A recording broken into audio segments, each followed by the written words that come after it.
Jadi ini yang kita diskusikan, mulai dari pendahuluan, kemudian pengertian nilai dan etik, kemudian bagaimana nilai dan etik dalam profesi kesehatan, dan sama prinsip-prinsipnya, kemudian manfaat nilai etik antar profesi, dan juga nanti dilema etik.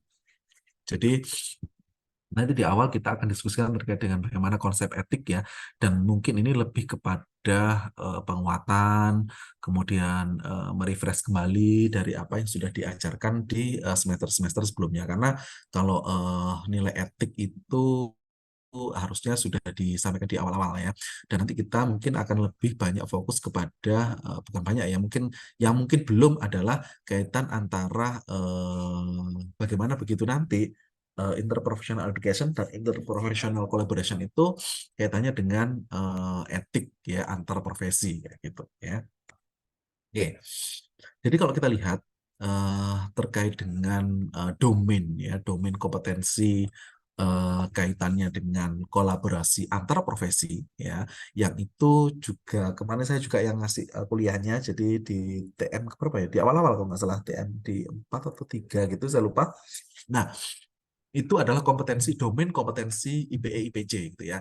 Nah, salah satu domainnya itu adalah nilai etika interprofesi. Jadi kalau kita diskusi terkait dengan IPE IPJ, maka nilai dan etik itu menjadi hal yang mutlak harus dipunyai gitu ya, karena memang itu menjadi salah satu pilar dari 4 gitu ya, dari 4 kompetensi antar profesi atau kompetensi kolaboratif ini. Jadi kalau misalnya mungkin agak lupa-lupa dan sebagainya, bisa dilihat lagi di topik yang keempat kalau tidak salah ya di mata kuliah ini. Jadi ada 4 komponen pilar di situ, ada 4 domain kompetensi di situ. Nah, kemudian nilai antar profesi dan etik ini erat kaitannya dan merupakan hal yang penting ya, baik secara profesi secara mandiri maupun pada saat kolaborasi antar profesi. Nah, kemarin mestinya di mata kuliah sebelumnya dasar biasanya yang menyangkut terkait dengan etik, atau mungkin ada mata kuliah sendiri, saya lupa untuk yang kurikulum baru ini. Tapi yang jelas sudah disinggung bagaimana sebenarnya adalah terkait dengan etik keperawatan gitu ya. Jadi di kode etik keperawatan dan sebagainya, kita sebagai seorang perawat itu harus yang punya kode etik dan menerapkan kode etik gitu ya. Nah, itu secara mandiri. Nah, itu juga erat kaitannya dengan antar profesi gitu ya. Jadi bagaimana kita berkolaborasi antar profesi itu juga erat kaitannya dengan nilai dan etika gitu. Nah, kalau kita lihat di sini di konsep IPE IPJ ya, itu nilai etik antar profesi itu ada 4 komponen atau ada 4 kriteria gitu ya. Yang pertama adalah pelayanan berfokus pada klien dengan orientasi komunitas. Jadi ini yang utama sih sebenarnya adalah berfokus pada klien ya. Jadi kita itu walaupun kita berbeda profesi ya, kalau kita adalah patient oriented atau patient center ya, maka semua apa yang kita lakukan ya, tindakan keperawatan kayak kedokteran, kayak kebidanan, nutrisi dan sebagainya, nah itu harapannya juga tercenter, bertujuan untuk bagaimana pasien gitu ya, bukan bagaimana profesi saya gitu ya, tidak ya, tapi bagaimana pasien. Kemudian masing-masing profesi berperan dan bertanggung jawab untuk meningkatkan derajat kesehatan. Jadi fokus kepada pasien, ngapain itu meningkatkan derajat kesehatannya dia. Gitu. Dan masing-masing punya peran, gitu ya. Masing-masing punya peran sendiri dan punya tanggung jawab sendiri. Cuma di sini ya semuanya itu berkomitmen ya agar dapat memberikan pelayanan yang aman, efektif dan efisien, dan itu dengan cara bersama-sama. Ya, jadi tidak sendiri-sendiri. Jadi sekali lagi konsepnya memang kita dengan IPIPJ itu adalah bersama-sama, dan memang etik ya itu menjadi salah satu pilar bagaimana kita bisa berkolaborasi dengan baik dengan profesi lainnya. Kemudian yang keempat di sini adalah komprehensif. Yang kita laksanakan adalah secara komprehensif ya, baik itu bio, sosio, spiritual, sosial ya, tidak ekonomi tapi ya, bukan Epolexosbud ya, tidak termasuk ekonomi. Kalau ekonomi nanti agak susah kita ya jadinya. Politik juga enggak ya. Nah, itu baik itu klien maupun keluarganya gitu ya. Jadi karena memang klien kita itu tidak selalu individu pasien, cuma biasanya juga keluarga, kelompok ya, termasuk masyarakat juga. Gitu. Makanya di sini yang nomor pertama juga berorientasi pada komunitas. Saya nggak tahu nih kenapa kok komunitas ya, karena mungkin lebih apa ya, mungkin lebih lebih di titik beratkan kepada aspek preventif gitu ya, dan preventif itu pada komunitas itu kayaknya mungkin yang lebih diutamakan, sehingga ya kita tahu bahwasanya kan gembar-gembornya slogannya adalah pencegahan lebih baik dari perbuatan gitu ya. Dan pencegahan itu tidak hanya ngomong individu tapi di masyarakat secara luas gitu. Nah, kayaknya itu larinya kenapa kok orientasinya adalah komunitas gitu. Walaupun kita tidak selalu klien kita adalah masyarakat gitu ya. Kalau kita di rumah sakit ya kita lebih banyak klien individu gitu. Seperti itu ya. Oke. Kemudian berikutnya dalam dalam praktek IPE ya itu tentunya akan melibatkan berbagai profesi kesehatan ya, dan tentunya masing-masing punya kode etik profesi gitu ya, punya kode etik profesi seperti apa kita di keperawatan, kita punya kode etik keperawatan gitu ya, itu ada ya, dan itu dan pelaksanaannya harus memang kerja sama tim ya. Jadi kita harus bisa mengetahui ya bagaimana kode etik keperawatan tentunya, dan bagaimana kode etik profesi lain gitu ya. Jadi nanti harapannya bisa sinkron ya, senada ya, karena memang kita nanti akan bekerja dengan mereka gitu. Nah, ada beberapa item yang harus kita perhatikan ya. Jadi yang pertama adalah nilai etik untuk praktek interprofesional ya di dalam kode etik tersebut. Kemudian kita harus juga memahami dalam kode etik tersebut bagaimana sih kita, peran dan tanggung jawab kita, dan kaitannya dengan profesi lain itu seperti apa irisannya, kita berkolaborasinya seperti apa, itu kita juga harus tahu ya, dan itu harusnya juga diatur dalam kode etik profesi. Kemudian bagaimana komunikasi interprofesional, bagaimana kita bisa berkomunikasi dengan profesi lain, itu juga harus ada kode etiknya ya. Kemudian terkait dengan tim dan kerja tim ya, itu harus ada di situ, di mana di dalamnya akan ada peran anggota tim seperti apa, kemudian bagaimana peran itu berlaku untuk bekerja tim seperti apa ya. Kemudian menunjukkan prinsip etika dalam pembuatan keputusan, sama memanfaatkan strategi komunikasi terstruktur ya.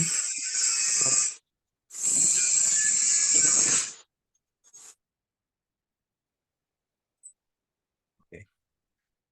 Komunikasi terstruktur ya dalam tim untuk menganalisa studi kasus. Jadi ini ya pada saat kita eh, belajar bersama dengan mahasiswa lain gitu ya. Nah, itu ada item-item ini yang harus kita tekankan ya, dan memang ini yang harus diasah oleh adik-adik pada saat melaksanakan interprofessional education. Kemudian berikutnya kita bergerak ke pengertian nilai dan etik, dan ini sekali lagi mereview kembali ya, refresh kembali ya. Nilai itu adalah sifat atau hal-hal yang penting dan berguna bagi kemanusiaan, sesuatu yang menyempurnakan manusia sesuai dengan hakikatnya. Agak filosofis sih memang. Mohon maaf ya, hidung saya itu gatal. Karena tahu nih, udaranya kayaknya lembab banget ya. Oke. Jadi ah, nilai itu adalah seperti ini ya. Jadi segala sesuatu yang menyempurnakan manusia sudah diberikan. Jadi intinya sih sesuatu yang baik gitu ya, sesuatu yang baik yang memang berguna bagi kemanusiaan. Kemudian etik, etik itu seperti apa? Etik itu adalah untuk menilai benar dan salah ya, dan itu etik itu tentunya akan berbeda-beda ya, jadi dari masyarakat satu ke masyarakat lain dan sebagainya bisa jadi berbeda karena ada faktor budaya di situ ya yang mempengaruhi. Cuma di sini ada memang secara umum gitu ya, secara umum memang kaitannya dengan akhlak, dengan sesuatu yang memang apa namanya ya normatif gitu ya, normatif memang diakui secara umum bahwasanya yang benar ya seperti ini, yang salah adalah seperti itu gitu. Nah itu adalah yang apa namanya kaitannya dengan etik. Dan kita di sini ya harapannya dengan kita ada kode etik, dengan kita sebagai seorang perawat yang memang adalah profesional ya, harapannya kita bisa menghormati pandangan, kebutuhan dan nilai orang lain ya, itu harus kita lakukan. Walaupun di sini dikatakan adalah tidak sejelas kelihatannya, tidak mudah gitu ya, tidak mudah. Jadi kita bisa melihat nilai dan etik yang dimiliki pasien, kemudian kita harapannya juga bisa menghormati tersebut ya, kemudian kita juga harapannya juga bisa membantu pemenuhan ya kebutuhan untuk nilai dan etik pasien dan sebagainya, ya itu tidak mudah ya, karena kita apa, kita punya nilai-nilai sendiri gitu ya, kita punya nilai-nilai sendiri, kemudian pasien juga punya nilai sendiri, punya etika sendiri, walaupun bisa jadi ada general etik ya secara umum itu baik, itu benar dan sebagainya, cuma masing-masing orang mungkin bisa jadi berbeda gitu ya, bisa jadi berbeda, dan kita harus bisa ya itu tadi menyadari gitu ya, menyadari bahwa kita berbeda dan sebagainya ya. Dan itu kadang-kadang juga tidak bisa dilihat secara langsung gitu ya, tidak bisa dilihat. Dan ini butuh keterampilan khusus ya, butuh latihan dan sebagainya. Pada saat nanti teman-teman memang diasahnya memang pada saat profesi ya. Jadi pada saat profesi itu nanti memang akan ada tahapan di mana teman-teman itu bisa mengasah ya kemampuan dalam menilai, kemudian memahami, kemudian bagaimana memfasilitasi ya nilai-nilai dan etik yang diyakini oleh pasien, dan itu nanti harapannya juga berefek positif pada penyembuhan pasien seperti itu. Bukan malah ada konflik ya, bukan malah meruncingkan perbedaan kita dan sebagainya, tidak ya. Oke. Nah, secara umum itu ada nilai etik dalam profesi kesehatan ya. Secara umum ada 6 ini ya. Ada autonomi, kemudian ada beneficence, ada normal efficiency, ada justice, ada fidelity, ada veracity. Otonomi. Otonomi ini mengacu kepada hak seseorang untuk membuat keputusan sendiri. Jadi kita itu kalau kita sudah patient center care ya dalam pelayanan kesehatan, maka kita dalam setiap keputusan yang kita ambil gitu ya dalam hal perawatan pasien, mau diapakan, kemudian jadinya seperti apa. Misalnya ada beberapa pilihan gitu ya. Alternatif misalnya pasien cancer. Cancer cancer itu misalnya kanker payudara gitu ya. Kanker payudara itu kira-kira pasien itu diberikan karena kanker payudara itu bisa alternatifnya adalah mastektomi langsung diambil ya, diambil maminya. Kemudian yang kedua bisa dengan radioterapi, dengan disinar, atau bisa juga dengan kemo ya, dengan obat-obatan. Nah, kayak gitu. Nah, itu alternatif seperti itu harusnya bisa didiskusikan dengan pasien ya, sehingga nanti kita bisa memberikan arahan gitu ya. Oh, kalau mastektomi seperti ini, kalau apa namanya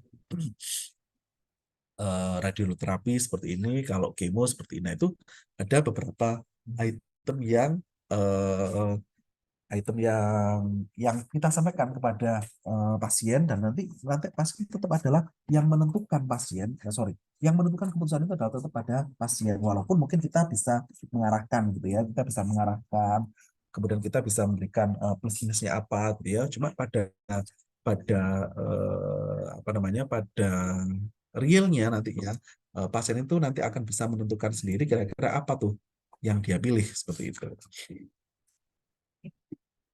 Dan kita sebagai tenaga kesehatan itu hanya bisa memberikan apa ya, wacana, kelebihan kekurangan dan sebagainya dari masing-masing opsi yang mungkin ada. Tetap nantinya yang namanya keputusan mau apa dan sebagainya itu pasien ya yang akan menentukan mau seperti apa gitu. Kemudian yang kedua adalah beneficence. Beneficence ini adalah melakukan hal yang baik dan bermartabat. Jadi kita sebagai seorang perawat ya, yang tentunya adalah perawat yang profesional, itu punya kode-kode etik, dan salah satu prinsip yang dipegang adalah kita itu melakukan hal yang baik dan bermanfaat ya. Jadi jangan sampai kita itu nanti merugikan pasien ya, membahayakan pasien ya, itu tidak boleh ya. Ini erat kaitannya dengan normal efisiensi yang poin berikutnya, yaitu tidak membahayakan, itu sering berkait. Jadi tindakan-tindakan kita itu ya, yang memang tujuannya adalah terapeutik gitu ya, tujuan adalah terapeutik yang memang bertujuan untuk kesembuhan pasien ya. Jadi bukan malah mencederai pasien dan memperparah kondisinya gitu ya. Nah, seperti itu. Jadi itu kaitannya dengan prinsip nilai etik yang beneficial sama normal efficiency. Yang berikutnya adalah justice. Justice ini adil ya. Jadi setiap tenaga kesehatan harus memperhatikan dan menerapkan prinsip keadilan dalam memberi pelayanan kesehatan. Jadi kalau kita lihat memang eh, apa ya, kita itu sebagai seorang perawat itu nanti akan ketemu dengan banyak tipe orang gitu ya, banyak tipe orang. Baik itu yang berbeda latar belakang budaya, kemudian mungkin bahasa, kemudian mungkin latar belakang pendidikan dan sebagainya, mungkin sosial ekonomi dan sebagainya ya, itu tetap kita memberikan prinsip yang adil ya. Dan yang mungkin selama ini, walaupun mungkin sekarang sudah mungkin sudah mulai bergeser ya, terkait dengan ini pasien BPJS atau umum kayak gitu. Nah, itu biasanya di masyarakat masih ada beberapa yang mungkin mendikotomikan gitu ya. Jadi kalau misalnya pasien BPJS itu biasanya tidak dilayani dengan baik lah dan sebagainya, lebih diutamakan yang umum lah dan sebagainya. Nah itu yang sebenarnya tidak boleh kita lakukan gitu ya, karena sebenarnya semuanya punya hak yang sama untuk mendapatkan perlakuan dan pelayanan yang baik gitu ya.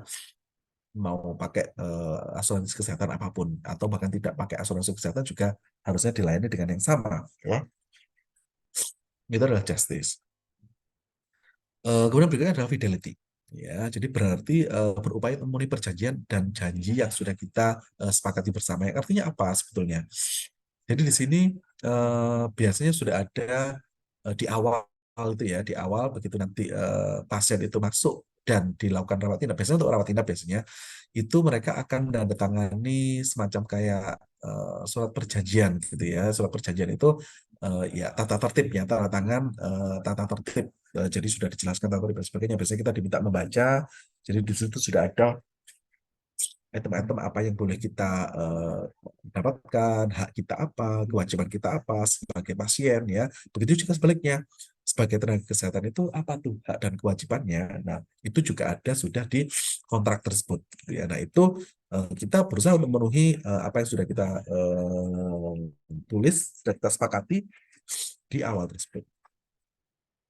Kemudian veracity. Veracity adalah berarti menyampaikan kebenaran. Ya, jadi sesuai yang kita sampaikan itu adalah ya benar adanya ya, tidak berbohong ya, bukan berita atau informasi yang salah ya. Itu veracity. Jadi misalnya nih hasil lab gitu ya, hasil lab itu kalau memang ternyata ada sesuatu yang nggak normal dan sebagainya ya kita sampaikan apa adanya. Itu adalah veracity. Jadi ini beberapa prinsip-prinsip yang etik ya pada saat kita kontak dengan pasien. Kemudian berikutnya adalah nilai etik dalam profesi kesehatan. Yang pasti yang sudah kita sepakati bersama adalah masing-masing profesi itu punya kode etik. Ya, masing-masing profesi punya kode etik. Termasuk perawat. Ya, termasuk perawat kita sebagai seorang perawat nantinya itu punya rambu-rambu gitu ya, punya rambu-rambu, punya batasan-batasan yang harus kita penuhi dan kita laksanakan. Dan itu memang pada saat nanti sumpah nurse ya selesai profesi, kemudian nanti uji kompetensi, OSCE juga OKNI, nanti ada sesi sumpah nurse, dan di saat sumpah nurse itu biasanya kita berikan itu apa namanya buku kode etik ya, buku kode etik. Jadi itu yang menjadi pegangan sebetulnya pada saat kita menjadi seorang perawat ya, rambu-rambunya di situ. Jadi kita boleh apa, tidak boleh apa ada di situ. Gitu.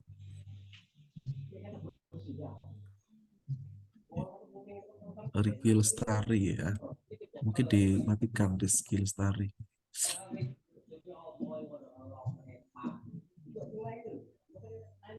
Saya kok tidak bisa ya, mute ya.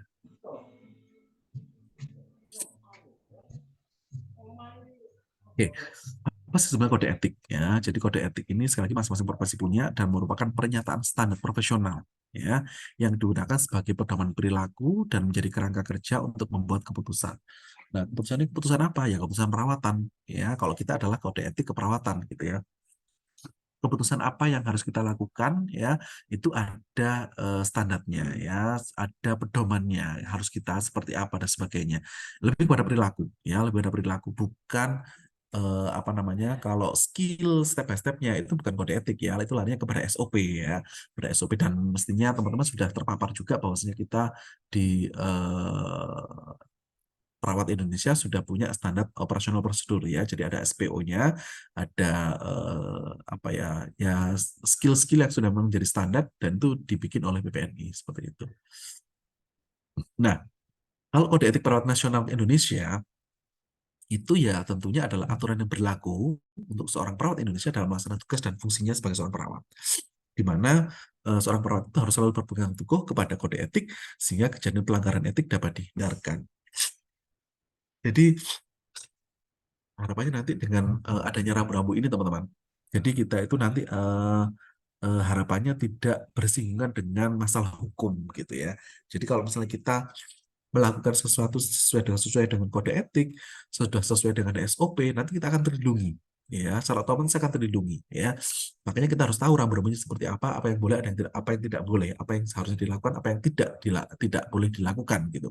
Nah, itu karena nanti kalau misalnya kita tidak sesuai dengan rambu-rambu tersebut, kita melakukan kesalahan dan sebagainya, ya kita secara hukum kita salah gitu ya, dan kita bisa dipidanakan seperti itu ya. Jadi harus berhati-hati memang ya. Dan itu walaupun mungkin nggak tahu ya ke depan seperti apa. Saat ini itu kan sebetulnya kalau kita lihat ya dengan undang-undang terbaru itu kan sebetulnya mungkin bagi teman-teman yang mungkin di kemahasiswaan ya, yang terlibat di HIMKA itu ya, mungkin ada isu yang menarik sebenarnya dengan undang-undang kesehatan ini ya. Jadi mungkin mungkin nggak tahu seminar kayak apa-apa dan sebagainya gitu dia, itu menarik sebenarnya dibahas ya. Jadi terutama kalau saya melihatnya, bukan terutama ya, salah satunya gitu ya, salah satunya adalah peran profesi, organisasi profesi ya, peran organisasi profesi dalam ya pelayanan kesehatan gitu ya. Jadi selama ini itu sebetulnya sebelum ada undang-undang kesehatan terbaru itu, PPN itu punya peranan yang besar sebetulnya ya, punya peranan yang besar. Misalnya nih, oke, untuk seminar ya itu harus ada legalisasi dari organisasi profesi PPNI untuk mendapatkan berapa poin tuh ya SKP-nya dalam setiap kegiatan, mau seminar, mau workshop dan sebagainya. Dan nanti bisa diakumulasi begitu teman-teman perawat itu tiap 5 tahunan itu ada registrasi ya, tiap 5 tahunan registrasi ulangnya tiap 5 tahunan, dan itu harus mengumpulkan 25 SKP ya.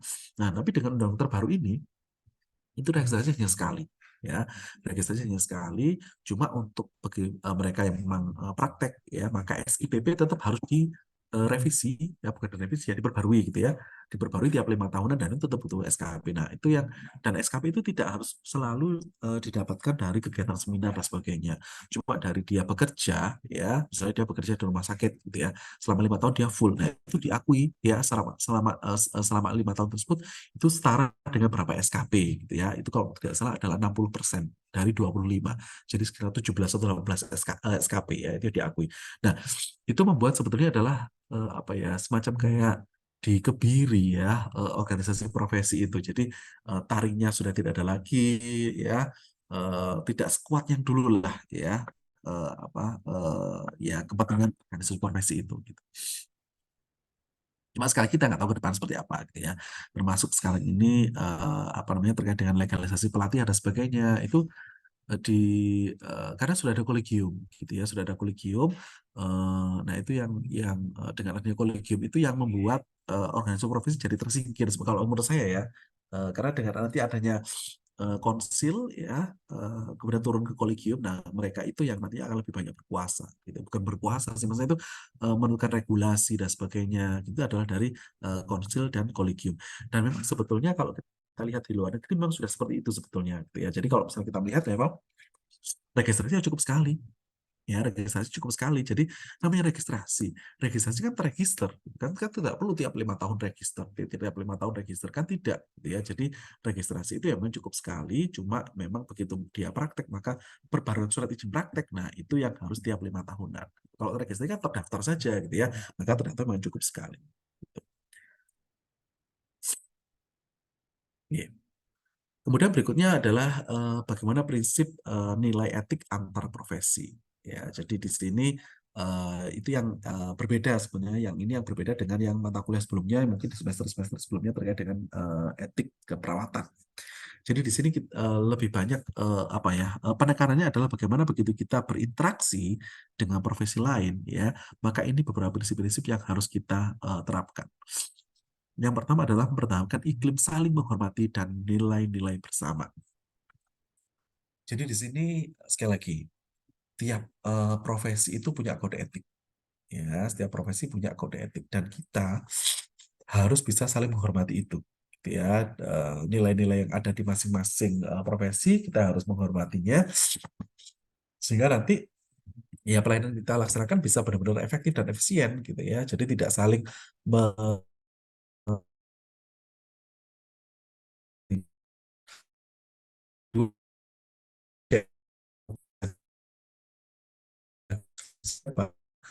saat kita memberikan pelayanan dan itu berfokus pada pasien, ya, maka nantinya ego-ego profesi, ya, itu nanti otomatis akan tersamarkan, gitu ya, tersamarkan karena kita fokus pada pasien, bukan fokus pada profesi. Dan berikutnya adalah kita menghormati pasien, martabat, dan kerahasiaan pasien. Jadi memang sekali lagi karena kita adalah patient center care, maka apa yang terjadi pada pasien itu menjadi hak utama pasien yang punya, gitu ya. Jadi kita itu tidak boleh ya menyebarluaskan apa yang terjadi pada pasien, ya, karena itu nanti ya jadinya melanggar etik nantinya, ya. Jadi kita harus rahasiakan kondisinya seperti apa, ya, kecuali memang akan diminta dihukum, ya, mesti diminta di ranah hukum, kan, untuk minta dihukum, ya, tapi di ranah hukum, ya. Jadi kita sebagai saksi dan sebagainya, gitu, itu bisa, ya, kita buka situasi dan mungkin pada saat perawatan adalah rahasia dan sebagainya, kita bisa buka saat di ranah hukum. Dan yang berikutnya adalah merangkul atau menghargai keragaman budaya. Jadi memang eh, ya sekali lagi kita itu sebagai tenaga kesehatan itu akan banyak bertemu dengan pasien dengan berbagai macam ragam budaya, gitu ya. Jadi perbedaan budaya dan sebagainya yang berbeda-beda dan sebagainya. Nah, itu yang apa namanya, kita harus menyadari bahwasanya kita tidak terus menonjolkan apa yang kita yakini dan sebagainya, gitu ya. Cuma kita ya harus menghargai budaya-budaya tersebut. Dan sekali lagi patient center care juga, ya, patient center care juga. Kemudian yang berikutnya adalah, nah ini yang benar-benar kaitannya dengan antar profesi. Menghormati budaya yang unik, ya, mungkin nilai-nilai yang unik juga, peran dan tanggung jawab yang berbeda-beda antar profesi dan keahlian yang berbeda-beda, ya, dari masing-masing profesional tersebut, dan kita menghormati hubungan kita dengan yang lainnya, ya. Nah, itu yang apa namanya, yang prinsip banget kaitannya dengan antar profesi adalah yang terakhir itu yang kena banget. Pada poin yang 2, 3, dan 4, ya, yang patient center care, rahasia menghormati pasien dan sebagainya, kemudian beragam budaya dan sebagainya, itu ada fokus pada pasien, ya. Jadi memang di sini kalau kita lihat walaupun ini adalah prinsip nilai antar profesi, tapi patient center care itu menjadi sangat kuat sekali, ya, itu menjadi sangat kuat sekali, sehingga itu menjadikan prinsip dari 3 dari 5 adalah fokus pada pasien. Kemudian berikutnya adalah manfaat, ya, nilai etik antar profesi. Jadi kenapa sih, ya, kok kita harus menerapkan nilai-nilai etik profesi kita, ya, bagaimana kita bisa menerapkan tersebut dengan pada saat kita berinteraksi dengan profesi lain, ya, itu kenapa, gitu ya, yang dimana tadi ada pilar-pilarnya yang patient center care, kemudian menghormati hak pasien dan sebagainya, gitu. Yang pertama adalah hal tersebut akan mendukung perawatan kesehatan yang terbaik bagi pasien. Ya, jadi evidence based, efektif, efisien, ya. Kemudian perawatan yang kita berikan itu lebih aman, lebih efektif dan efisien dan sebagainya. Itu kalau misalnya kita bisa menerapkan nilai antar profesi, ya, seperti itu. Kemudian yang berikutnya adalah menunjukkan kepribadian profesional. Yang profesional. Kalau misalnya kita bisa menerapkan apa namanya, nilai-nilai antar profesi, ya, itu nanti harapannya memang banyak, ya, bisa dibantu.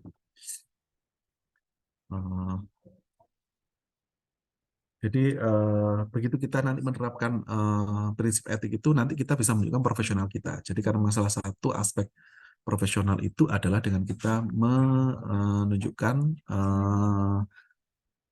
aspek etik, ya, pada pasien. Itu salah satu kriteria daripada profesional. Jadi memang salah satu memang disebut syarat profesional. Kita merawat nih tenaga profesional, gitu ya. Salah satunya adalah mempunyai kode etik. Itu salah satunya, ya. Salah satunya adalah mempunyai kode etik. Jadi makanya sangat penting agar kita itu bisa diakui, ya, kita adalah tenaga profesional adalah kita punya kode etik. Tidak hanya punya, kita juga harus bisa mengaplikasikan, melaksanakan kode etik tersebut. Itu yang baru dikatakan kita profesional, gitu, ya.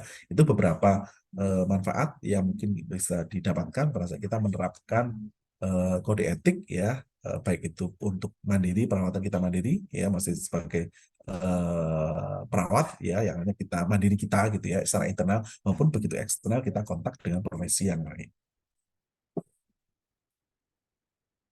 Kemudian berikutnya adalah dilema etik. Ini akan sering muncul, ya. Ini akan sering muncul, ya, akan sering muncul. Jadi di sini dilema etik ini bisa kaitannya dengan kita, dengan pasien, gitu ya. Dan kita juga tidak menutup kemungkinan dilema etik itu muncul kaitannya antara antara kita, ya, dengan profesi lain, gitu. Nah, dilema etik, kalau ngomongin dilema itu apa sih sebetulnya? Dilema itu ya dilema, kita bingung ya dalam sebuah kebingungan gitu ya. Jadi di sini eh, kita harus seperti apa gitu ya. Kita harus mengambil keputusan seperti apa. Nah, itu adalah situasi dilema. Suatu contoh nih misalnya yang mungkin beberapa kali terjadi gitu ya. Itu pada saat pasien itu tergantung dengan ventilator. Oh ya, dari semuanya ventilator ya. Jadi ventilator adalah alat bantu nafas ya, di mana pasiennya biasanya berada di ICU, tidak sadarkan diri ya. Itu dibantu nafasnya dengan alat bantu yang disebut dengan ventilator. Jadi dia nafasnya itu tidak bisa dia menafas sendiri ya. Jadi dia harus dibantu dengan alat. Jadi dia tuh bisa dadanya bisa naik dan turun itu karena dibantu dengan alat ya, namanya ventilator tersebut. Pada pasien dengan ventilator tersebut itu kita ya tidak tidak jarang gitu ya. Jadi artinya sering. Itu dihadapkan dengan situasi yang dilema. Artinya begini, pasien ini sudah secara eh, situasi dan kondisinya tidak mungkin untuk bisa survive dan sembuh. Ya, tidak, kecil sekali kemungkinannya dari riwayatnya dia, dari kondisinya saat ini gitu ya. Seperti apa kondisinya dan sebagainya. Itu dia bisa survive, bisa hidup kembali dengan sehat dan sebagainya. Sangat kecil gitu ya.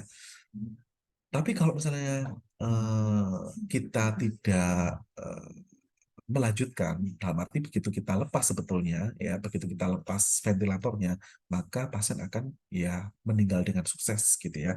Karena memang dia hidupnya tergantung dengan alat tersebut, ya, hidupnya tergantung dengan alat tersebut. Nah, pada saat itu kita akan ada bingung, kebingungan, mau dilanjut apa tidak nih ventilatornya. Kalau dilanjut, ya dia survival-nya akan kecil gitu ya, akan kecil kemudian dia bisa sehat kembali dan sebagainya. Dan kalau misalnya kita lanjut, ya mau berapa lama, ya mau dipasang ventilator tersebut, mau berapa lama misalnya nih dia adalah pasien umum dan sebagainya, pasien itu bisa membayar dan sebagainya. Kalau misalnya BPJS bahkan nggak bayar, mau berapa lama klaim BPJS itu bisa di cover oleh BPJS dan sebagainya, karena berarti ada batasannya, ya ada batasannya. Nah kayak gitu-gitu. Itu yang kadang-kadang perlu kita apa ya, kadang-kadang sering muncul gitu ya. Tapi kalau misalnya kita hentikan, udah deh karena memang nggak bisa survive dan biayanya mahal dan sebagainya, dan ada pasien yang lain yang lebih membutuhkan gitu misalnya gitu ya. Ada pasien yang mungkin kalau yang saat ini terpasang itu yang saya bilang survivalnya rendah mungkin sudah tua dengan ada hipertensi, gagal jantung, pokoknya penyakit yang berat-berat gitu ya, semua dia punya gitu ya, dia kasusnya multiple banget gitu ya. Tapi ada nih pasien baru, masih muda, ya, produktif, ya, dia butuh ventilator juga. Nah itu kan lebih survivalnya lebih tinggi dan sebagainya. Itu kadang kita dilemanya seperti itu. Jadi itu kadang-kadang dilema kaitannya dengan pasien, ya. Nah, kita juga sering beberapa kali muncul adalah dilema itu terkait dengan profesi lain, ya. Itu juga beberapa kali muncul seperti itu. Apalagi kalau misalnya kita merasa tidak disetarakan, gitu ya. Maksudnya dia merasa lebih tinggi posisinya dan sebagainya, sehingga kita sebagai seorang perawat adalah merasa lebih rendah, direndahkan dan sebagainya. Itu beberapa dilema-dilema yang sering muncul gitu ya di lapangan, ya. Nah, pada dilema etik ini kadang-kadang kita sukar menilai sebetulnya ya, apakah ini benar atau salah ya, dan hal tersebut tentunya akan menimbulkan stres pada perawat ya, karena perawat tahu apa yang harus dilakukan, tetapi banyak rintangan untuk melakukannya. Jadi situasi itu yang memang ya kalau misalnya ibarat pepatah itu kan ini ya si malakama ya. Jadi dimakan bapak mati, tidak dimakan ibunya mati gitu ya. Itu adalah kondisi-kondisi dilema adalah seperti itu. Jadi kita dalam situasi yang sulit gitu ya untuk menentukan sikap. Nah, biasanya dilema ini timbul akibat nilai-nilai perawat, ya, atau mungkin dibandingkan dengan nilai-nilai tenaga kesehatan lain, dibandingkan dengan nilainya klien, kemudian dibandingkan dengan situasi lingkungan saat itu, ya, tidak nyambung, ya, tidak kohesif, tidak nyambung, sehingga timbul pertentangan tuh, ya. Terus kita harus mengambil kebijakan seperti apa, mengambil keputusan seperti apa. Nah, itu yang kita sering dihadapkan dengan dilema etik adalah seperti itu. Contoh juga yang kemarin ya, itu terjadi pada salah satu, ya saya bilang rekan lah ya, kenalan saya, itu beliaunya perempuan. Dia didiagnosis CA mame, kemudian cepet banget ya, progresif banget.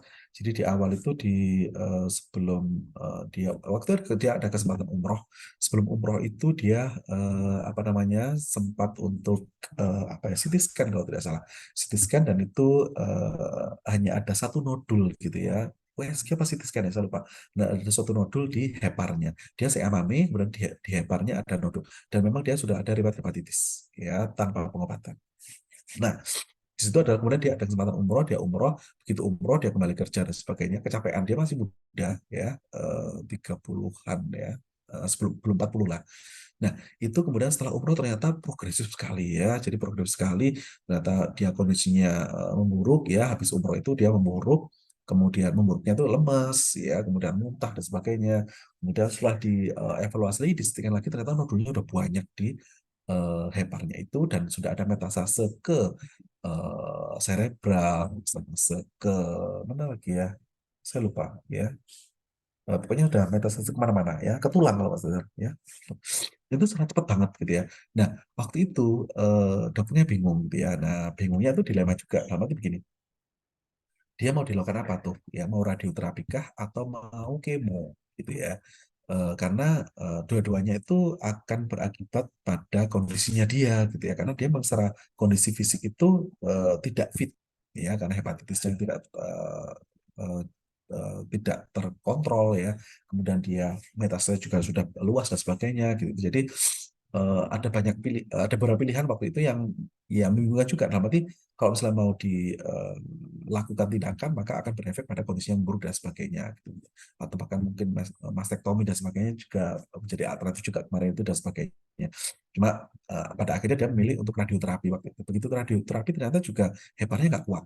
Ya, heparnya nggak kuat, dan akhirnya dia ya tidak lama dia akhirnya meninggal gitu ya. So, itu situs-situs seperti itu adalah dilema-dilema etik ya. Kita mau seperti apa, kondisinya seperti apa. Dan itu kadang-kadang ya kita berada di posisi yang sulit gitu ya. Mau seperti apa, mengarahkan pasien ke posisinya seperti apa gitu.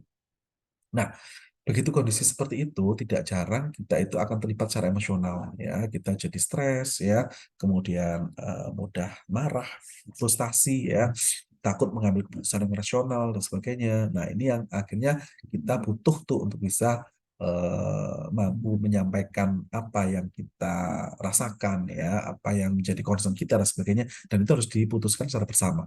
Dan itu kalau misalnya apalagi melibatkan profesi lain ya, maka ya kita harus melibatkan profesi lain tersebut, kita duduk bersama, bicarakan bersama, enaknya gimana nih ya, seperti itu. Nah, eh, beberapa hal yang muncul pada saat kita dilema etis dengan profesi lain adalah karena perbedaan pandangan ya, dalam pemberian praktik pengobatan ya. Karena misalnya nih kita perawat nih adalah fokusnya pada care ya, pada perawatan, kalau dokter pada pengobatan nah, gitu. Jadi ada beberapa hal yang mungkin berbeda gitu ya, berbeda secara prinsip gitu ya, karena memang kita care, mereka cure kayak gitu.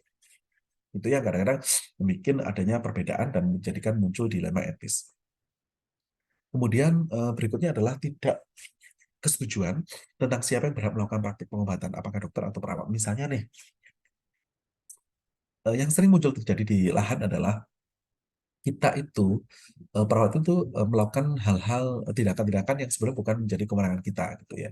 Misalnya nih suatu yang invasif gitu ya, prosedur invasif, misalnya kayak pemasangan IV line ya, kemudian injeksi ya, itu kan sebenarnya adalah invasif, dan itu adalah tindakan limpahan sebetulnya ya. Nah, itu yang kadang-kadang ya mungkin sering bisa muncul dilema etis gitu ya. Maksudnya begini, kalau misalnya kita yang melakukan, harusnya kita ya dalam tanda kutip ya, kita tidak materialistik ya, cuma harusnya jaspel, jasa pelayanan dan sebagainya ya kita yang melakukan kok gitu, gitu ya. Nah, itu harusnya ya tidak, ya dibagi secara proporsional lah ya, dibagi secara proporsional. Nah, itu yang kadang-kadang timbul friksi gitu ya, timbul friksi di lapangan terkait dengan ada beberapa hal yang memang yang melakukan siapa, tapi yang berhak siapa, kemudian sudah proporsional atau tidak dan sebagainya terkait dengan jasa pelayanan yang diberikan.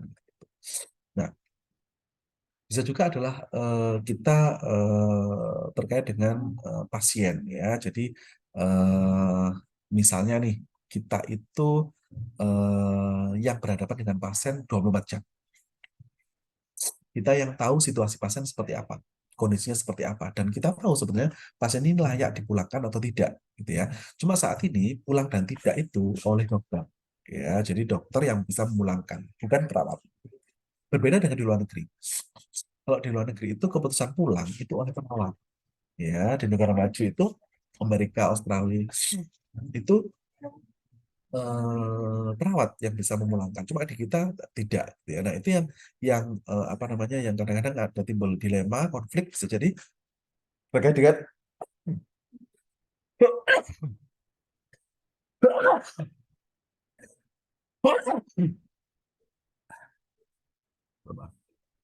terkait dengan siapa yang memulangkan, ya. Nah, ada beberapa model, ya, bagaimana pemecahan masalah itu. Ini salah satu yang saya ambil, gitu ya. Nah, nanti kalau misalnya teman-teman membaca bagaimana pemecahan masalah etik, itu udah banyak referensinya. Ini menurut saya yang paling bagus adalah ini, ya. Jadi yang pertama adalah mengembangkan data dasar. Ya, artinya dikaji dulu, datanya harus lengkap dulu tuh terkait dengan masalah etik yang muncul, gitu ya. Satu, apa masalahnya, ya. Kemudian siapa saja yang terlibat, ya, dan seperti apa keterlibatannya dalam masalah tersebut. Itu kita punya punya ini dulu. Jadi kayak gimana sih masalahnya? Kita harus punya apa ya, background information dulu, ya, yang kuat dan lengkap gitu dan akurat, ya.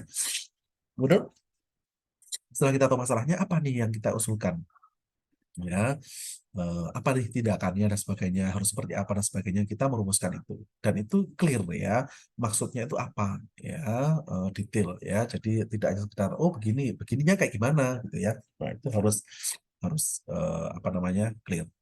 Kemudian kita harus tahu konsekuensi yang mungkin timbul dari tindakan yang diusulkan. Jadi kan memang dengan dilema etik ini kan tadi, ya, dimakan bapak mati, tidak dimakan ibu yang mati, gitu ya. Jadi kita harus paham konsekuensinya. Begitu kita ambil keputusan yang A seperti apa, yang B seperti apa, masing-masing konsekuensinya. Kemudian mengidentifikasi konflik yang terjadi berdasarkan situasi tersebut dan beberapa alternatif tindakan yang direncanakan. Jadi bisa jadi ada plan A, plan B, gitu ya, untuk mengatasi dilema etis tersebut. Kemudian kita menentukan siapa yang terlibat. Jadi begitu masalahnya siapa, kemudian kita libatkan untuk dalam tata laksananya, dalam mengatasi masalah tersebut, siapa yang terlibat, maka kita bisa menentukan di situ, ya.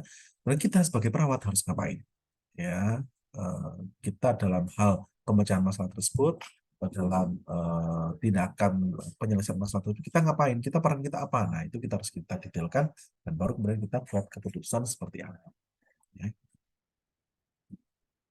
Itu yang bisa kita diskusikan, ya, terkait dengan dilema etik, ya, nilai etik dalam IPE IPJ, ya. Oke.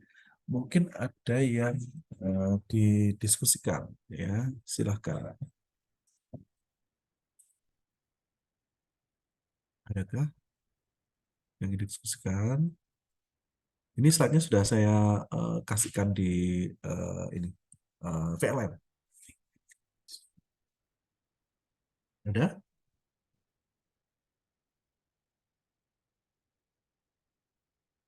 Tidak ada? Adem ayem? Ya, intinya sih begini, ya. Jadi pada saat kita memberikan pelayanan itu tidak jarang kita itu ada dilema etik, ya. Eh, Ada dilema etik yang bisa terjadi, gitu ya. Dan itu kalau dilema etik, kalau selama ini mungkin teman-teman itu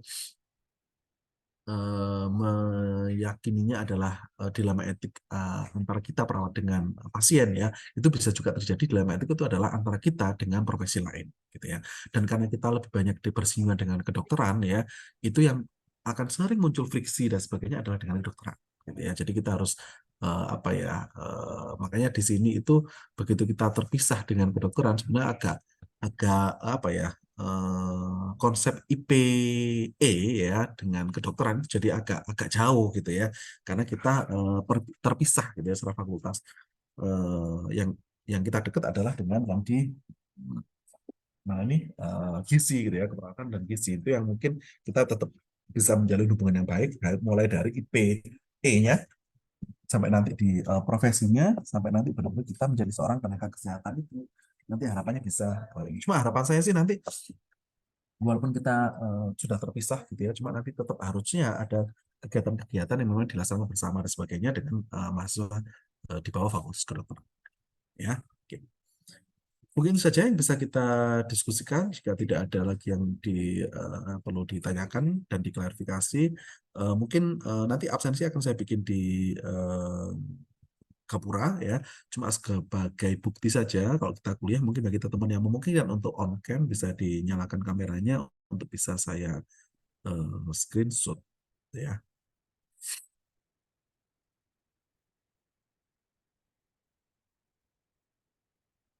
Oke. Ini masih banyak ini ya, ada beberapa ya yang virtual backgroundnya masih virtual background tadi malam ya. Oke.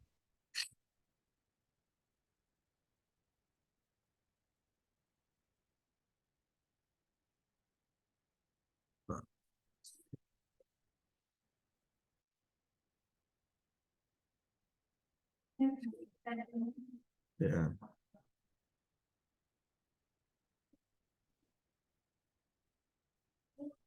oke, baik.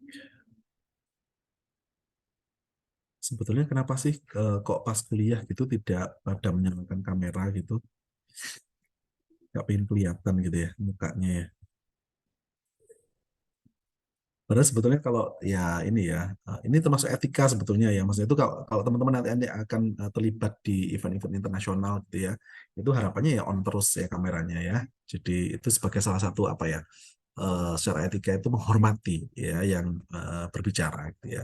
Kalau event di kelas sebenarnya mungkin ya nggak apa-apa lah gitu ya. Cuma sebenarnya kalau nanti, apalagi nanti teman-teman itu misalnya di event internasional, itu harapannya benar-benar on cam untuk bisa ya ya ya itu ya secara etika seperti itu ya. Oke, oke, baik, sudah selesai, sudah saya setuju semuanya ya.